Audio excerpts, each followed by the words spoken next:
এবার বন্ধুরা মিলে ঠিক হলো যে একদিনের ট্যুরে আমরা ধানবাদ যাব।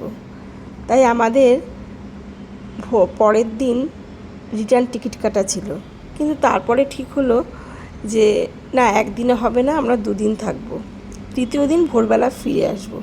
সেই মতন সকালবেলা আমরা এই ধানবাদের জন্য হাওড়া স্টেশনে এসে পৌঁছালাম। ধানবাদ স্টেশনে নেমে আমরা প্রথমেই একটা অটো বুক করলাম, তারপরে এই হোটেলটার খোঁজ পেলাম। হোটেলটা বেশ ভালোই, 1,500 টাকা করে রুম, আর একটা রুম নিয়েছে, এই রুমটার ভাড়া হচ্ছে 2,000 টাকা।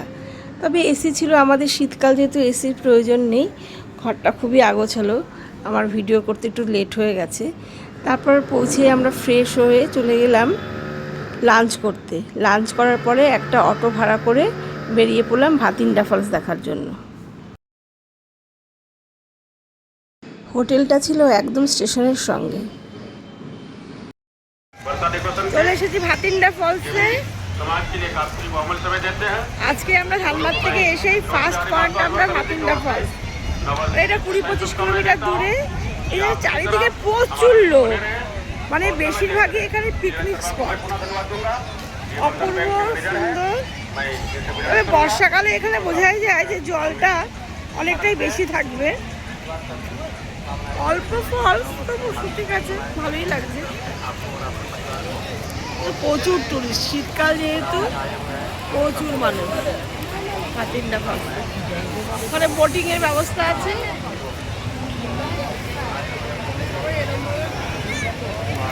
Picnic spot.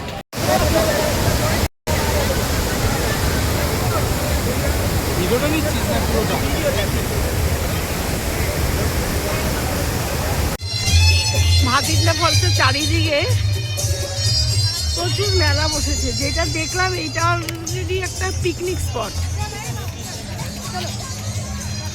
খাবারের দোকান, থ্যাংকস ইউ ভিজিট এগেইন। প্রচুর খাবারের দোকান, প্রচুর জিনিসের দোকান, সানগ্লাস, মানে রীতিমতো একটা মেলা বসেছে এখানটায়। আমাদেরও ভালো লাগলো, তবে রাঁচির সেই ফলসগুলো দেখার পর ভাতিন্ডা ফলস আমি কিছু না, তো বেশ ভালোই লাগলো। একটু ভেতরে গেলে হতো, গাড়ি বড় গাড়ি যায়। ভাতিন্ডা ফলস দেখার পরে আমাদের আর বেশি সময় ছিল না, অনেকটা সন্ধ্যাও হয়ে গেছে। সামনেই ছিল এই যে কয়লা খাদান। এই কলিয়ারিটা দেখার জন্য এতটা রিকোয়েস্ট করলাম, কিন্তু আমাদের ড্রাইভার ভাই একটু আমাদের বোকাই বানালো, বললো না না, ভেতরে যাওয়া যায় না, হ্যান ত্যান অনেক কিছু। আমরা উস্ত্রি ফলসে চলে এসেছি, প্রায় 1 ঘন্টার উপরে লেগেছে। খুবই সুন্দর, তবে বর্ষাকালে আসলে আরো বেশি ভালো লাগবে। তবু জল রয়েছে এখানে উস্ত্রি ফলসে। দারুণ জায়গা উস্ত্রি ফলস। জানি না এটা কি সেই আমাদের রবীন্দ্রনাথ ঠাকুরের উস্ত্রি ফলস দেখে আমরা চলে গেলাম সেই কয়লা খাদানে। উস্ত্রি নদীর ঝর্ণা। গতকালের ড্রাইভারটা আমাদের নিয়ে যেতে চায়নি, কিন্তু আজকে ড্রাইভারটা বললো হ্যাঁ আমরা দেখিয়ে দেবো। যাক ভালো।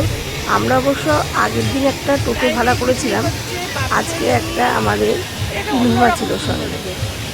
আজকে যা দেখার দেখে নেবো, কারণ পরের দিন আমাদের ফেরার টিকিট, বা ফেরার কোনো টিকিট নেই। আমরা তো লোকালে ফিরেছি। উস্ত্রি নদীটাও বেশ ভালো লাগলো, তবে রবীন্দ্রনাথের কথা ধরে বলি, দিনটা কিন্তু বৃষ্টি নয়, দিনটা খুব সুন্দর। আমরা একটু বন্ধুরা মিলে আনন্দ করে নিলাম, নাচ গান। এই চলে এসেছি কলিয়ারিতে। এই যে কয়লা খাদানটা একটু বিশাল এরিয়া জুড়ে।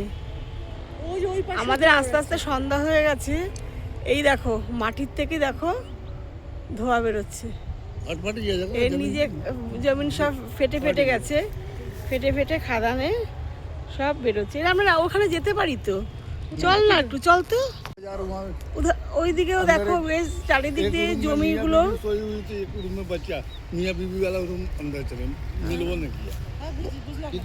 এইখানে একটা বাড়ি ছিল, মিয়া বিবি মানে শুয়েছিল, মানে ভিতরটা তো একদম ফাঁকা, তো মানে চলে গেছে একদম খাদানে। কিরম দেখো কিরকম ফাঁকা, ন্যাচারাল আগ।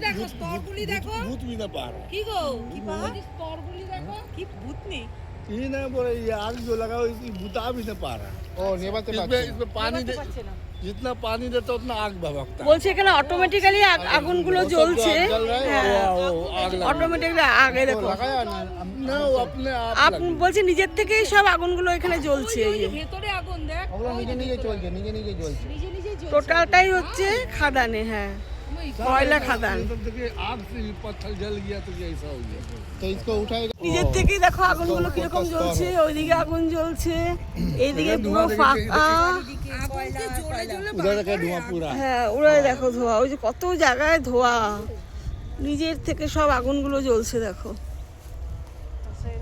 এই আগুনগুলো কি এসে দি হুম এই যে ধোঁয়াগুলো কখনো নেবে না। এগুলো নেবে না এগুলো অটোমেটিক্যালি মানে প্রাকৃতিক ব্যাপার নিচে তো কয়লার একদম মানে ডিব্বা এখানটা और ज्यादा আরো বেশি জ্বলে। আরো বলছে যখন বর্ষা হয় তখনও এগুলো নেবে না তখন আরো নাকি আগুনগুলো জ্বলতে থাকে কয়লা খাদান দেখে আমরা চলে যাব তোপচাচি লেক দেখতে এই ফার্স্ট পার্টটা ধানবাদের আমি এখানেই শেষ করব সেকেন্ড পার্টে আমি তোপচাচি লেক আর উত্তম কুমারের বাড়ি নিয়ে ফিরছি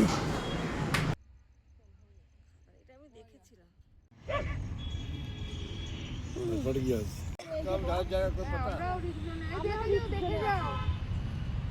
इधर आने के लिए थोड़ी पता है। কিরকম মাটির নিচ থেকে ধোঁয়াগুলো বেরোচ্ছে কয়লা খাদানে